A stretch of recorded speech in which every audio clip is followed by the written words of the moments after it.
Hello everyone, Tim Dorman, founder of Eagle Ridge Wealth Advisors, here with you again. And today I'm going to discuss two strategies to help you manage your retirement taxes more effectively. And they're going to be tax loss harvesting, which you've probably heard of if you've done much research on mitigating taxes. And it can get a lot of hype, but I also believe that sometimes people selling it are kind of maybe confusing motion for progress.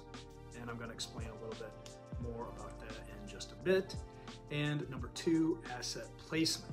Now, this one you might not have heard of, but it can also help mitigate tax drag over your lifetime. So you want to pay attention to it. Okay, if you want to make the most of your retirement savings while minimizing your tax burden, and who doesn't, these two strategies can help you get started. So first, let's start with tax loss harvesting.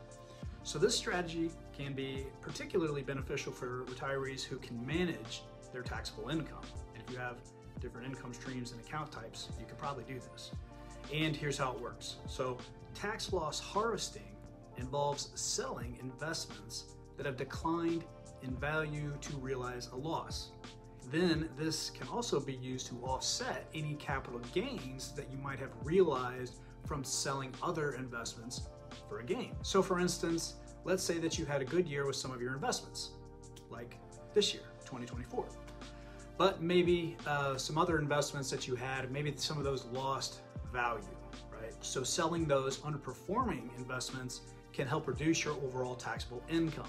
So for example, let's imagine that you sold some of your stocks that you had for a gain of $100,000, and then you sold some other investments at a loss of $40,000 in that same year. Now, you can use that loss to offset the gain, potentially reducing your taxable income by $40,000. Now, this can help lower your tax bill for this year, which is going to be especially useful in retirement when managing income is going to be crucial. So, that is tax loss harvesting. Now, as I mentioned, it's not something that we tout or really promote a lot at my firm, like maybe some robo firms out there, because of course you've lost some money, right? And nobody likes to lose money, but it happens.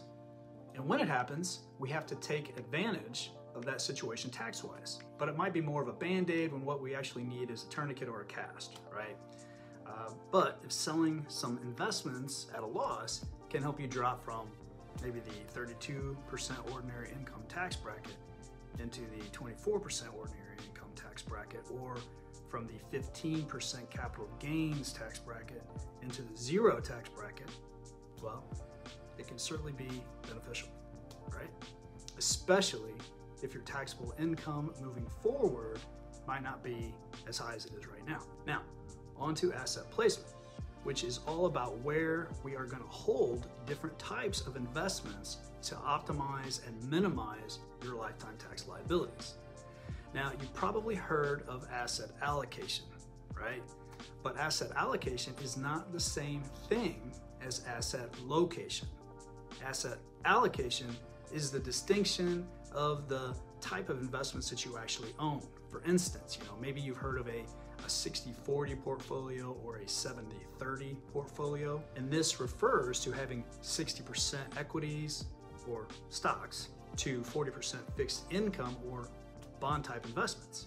But asset placement involves laying the tax code on top of your nest egg by strategically positioning your investments in the three different account types that we have.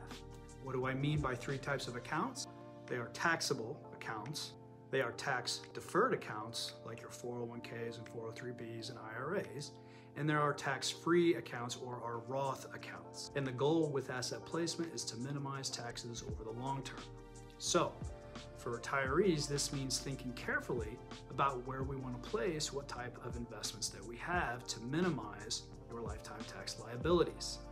So for example, by placing investments that are going to generate regular interest or dividends, which are often taxed at higher rates, our ordinary income tax brackets, unless of course they are qualified dividends. Well, we want to put these investments into tax-deferred accounts like IRAs or 401ks, because these types of investments are going to be our steady or our lower volatility investments, our are ballast-like investments, if you will, and they're going to be more stable but typically slower growing than our equity or our growth-oriented investments.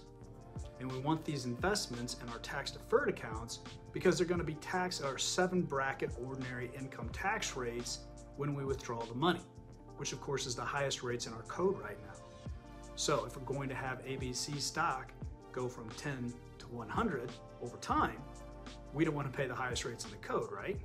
No, because if those accounts are qualified and we have an investment like ABC stock go from 10 to 100, we're not going to be taxed at all on all of that gain. Now, that's obviously much better than paying 22, 24, or 32% or whatever your tax rates are at the time, right? And our taxable brokerage accounts can receive the 3-bracket long-term capital gains and qualified dividends rates.